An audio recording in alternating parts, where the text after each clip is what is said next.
What is up, everybody? It is currently April 15th, Wednesday night, and I'm going to be breaking down the fights for the Canada card coming up on Saturday.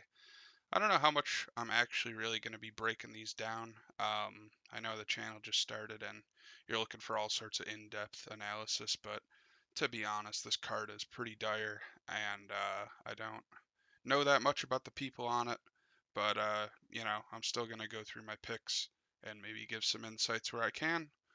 So yeah, and I'm gonna watch the card. I'm sure I'll get around to it, but I probably won't watch it live, which I always try to do. But I'm gonna be going fishing this weekend, and that definitely takes priority over this.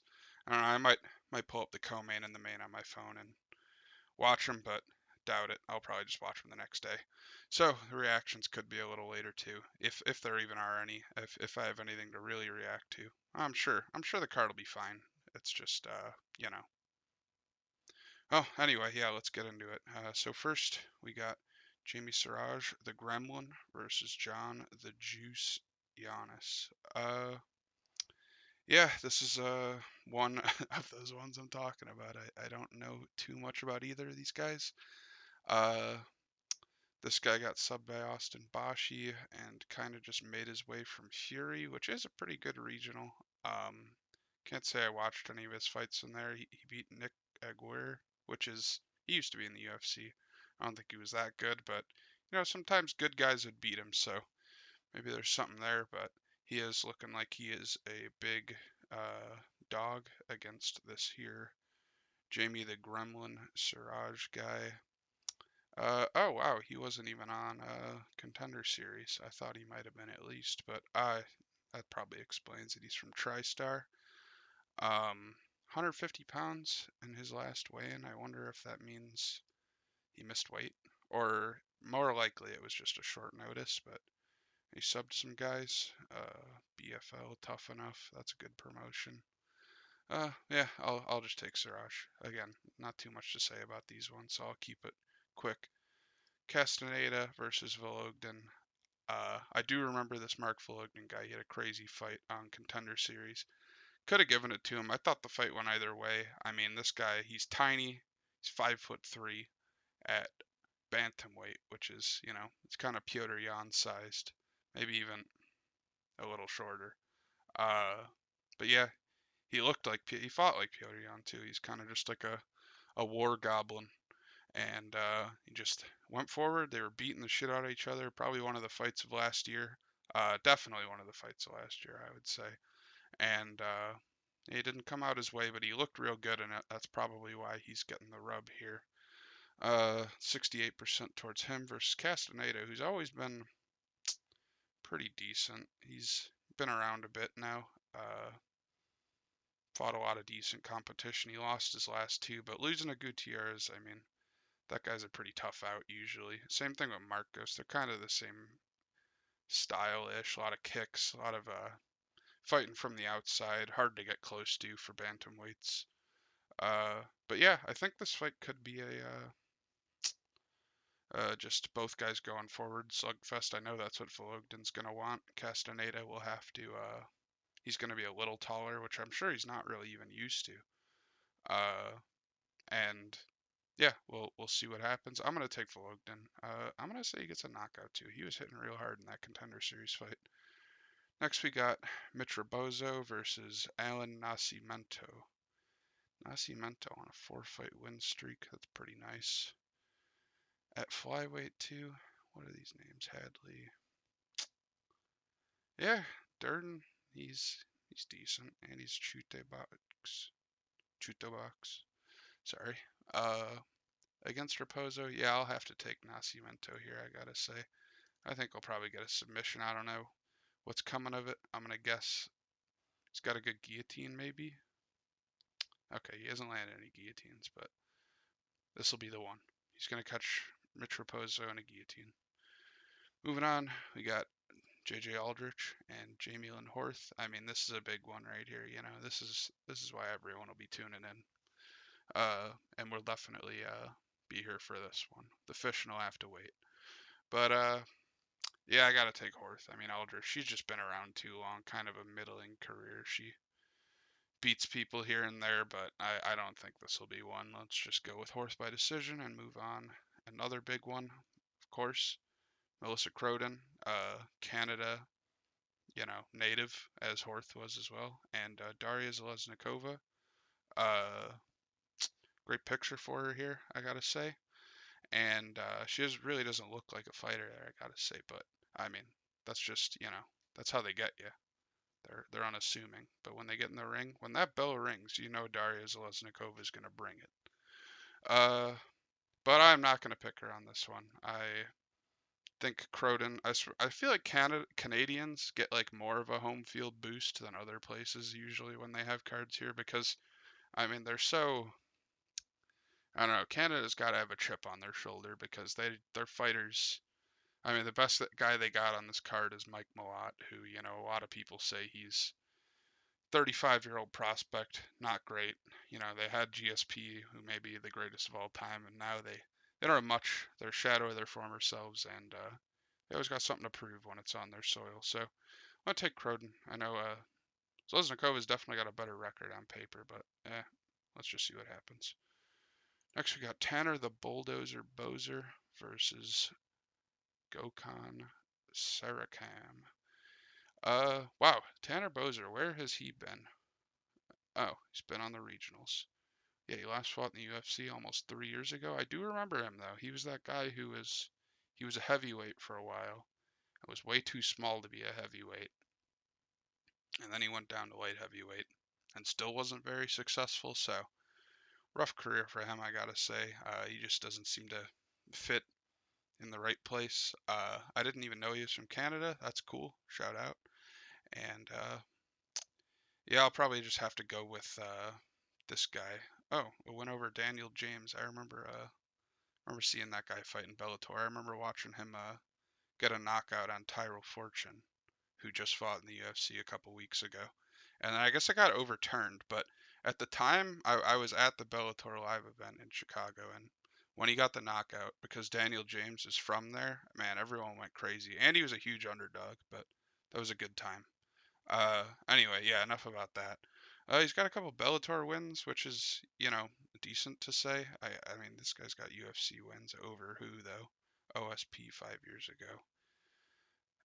Yeah, I'm gonna just go with the odds here. Take Saracam knockout. I know there's not a lot of fighter breakdown here. I'm not gonna lie, I don't know much about any of these people. All right, next we got Robert Valentine versus Julian LeBlanc. I do know a bit about Robert Valentine. I've been watching him, since I followed him. I watched The Ultimate Fighter when it was coming out. He was like the kind of the breakout star, like the Tony Ferguson on that season, a little bit. Weird guy. He like moved his mattress outside and like slept outside for some reason. I remember that. And he had a crazy elbow knockout on Contender Series, and I was like, all right, this guy's gonna hit something like that in the UFC, and it's just gonna be off to the races. Everyone's gonna love him. Fortunately, that hasn't happened.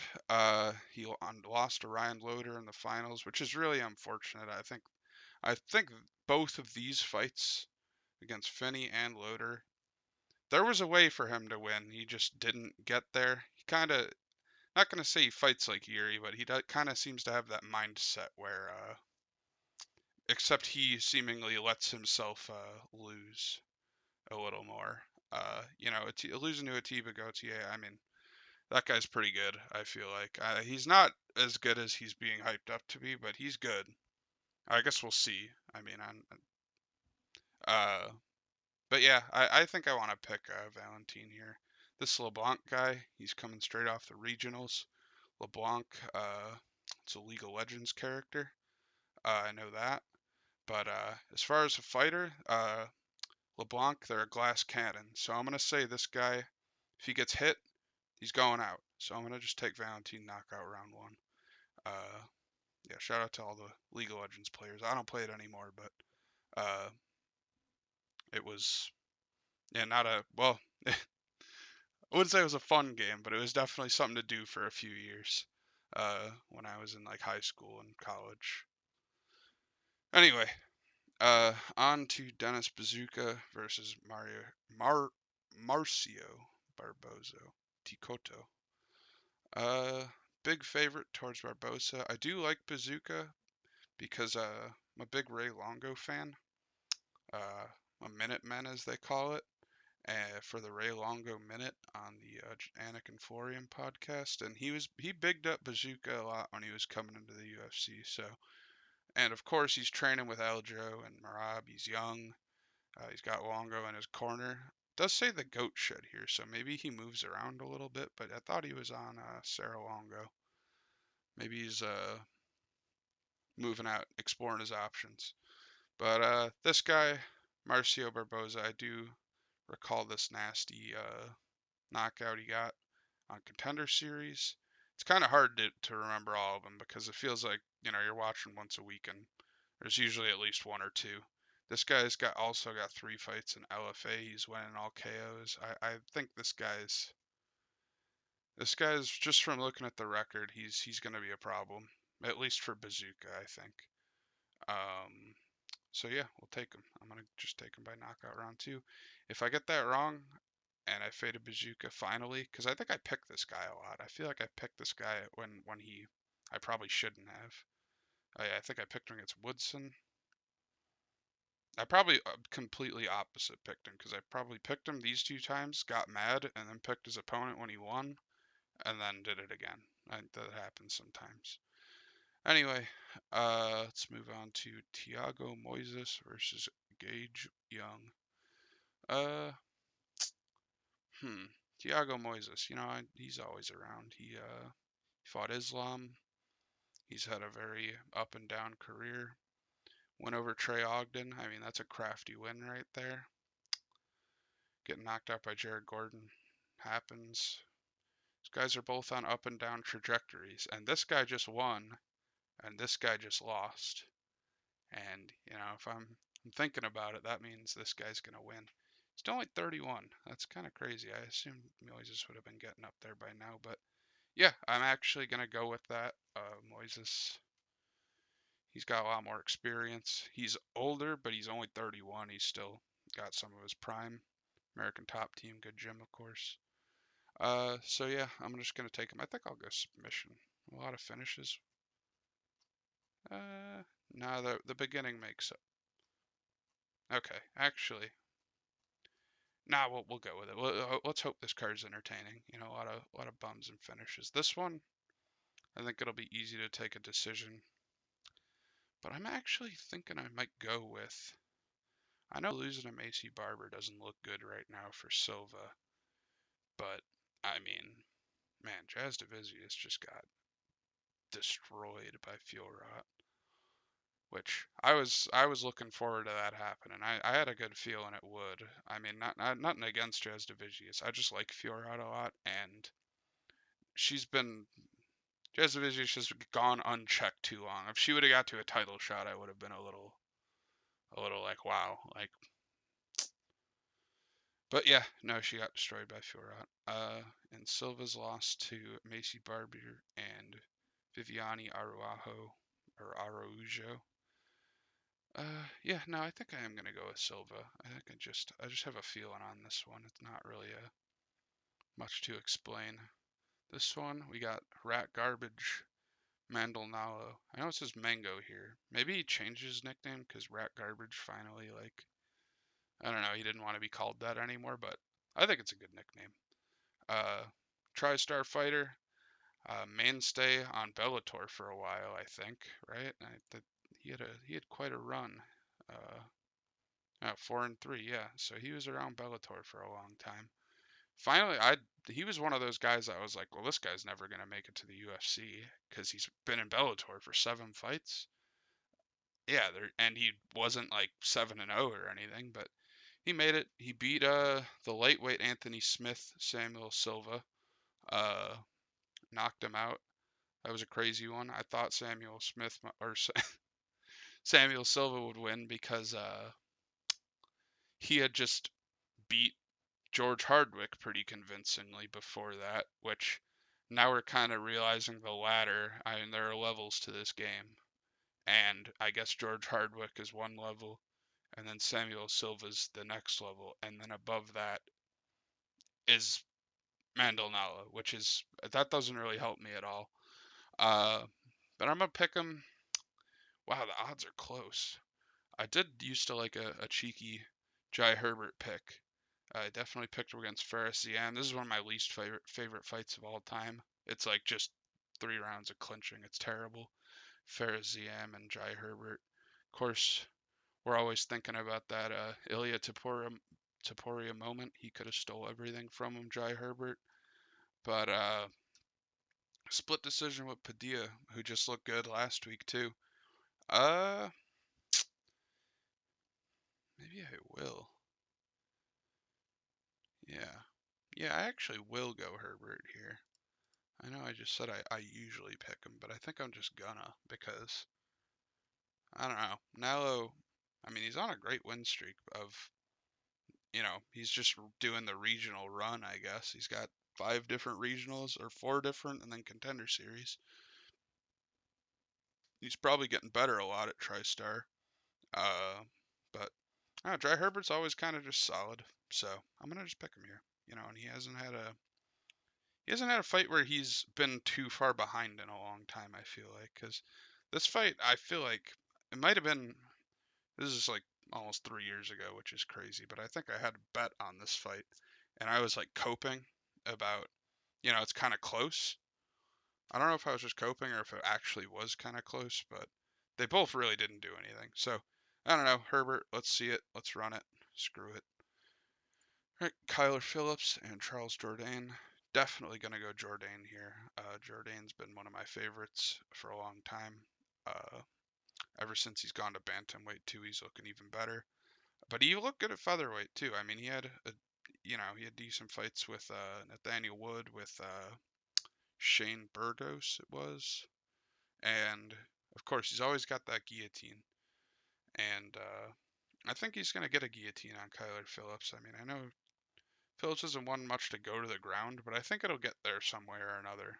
And Jourdain will catch him in one of those. I'm gonna say, yeah, yeah, I'm gonna say round one guillotine. We're coming to the main event: Burns versus Malott. Oh man, Gilbert Durinho Burns. 4 fight losing streak. Are they all knockouts? Okay, no, Bilal didn't. Okay, they're only 2 knockouts. It feels like he's been knocked out like 5 times somehow. It might have just been because of how bad this one was, I think. But yeah, we're gonna have to go with Malott here. I have a feeling for some reason he's not gonna be able to put Gilbert away. Uh, he's just gonna kind of maybe do what he did to Neil Magny and maybe show that he's learned some cardio, hopefully, because Magny he ended up getting getting reversed and ground and pounded because he was so tired. And this is a 5 round fight. Man, it would be something to see Gilbert do that to him. But I don't know. I think it'll be more like how Ian Gary fought Magny. He's gonna leg kick Gilbert a lot. He's gonna stay away. He's gonna point fight, and he's just gonna get a win through that way, I think. Again, not much to say about this card. I don't know how long I went for, but yeah, that'll do it. Wish me luck on the fish. All right, bye.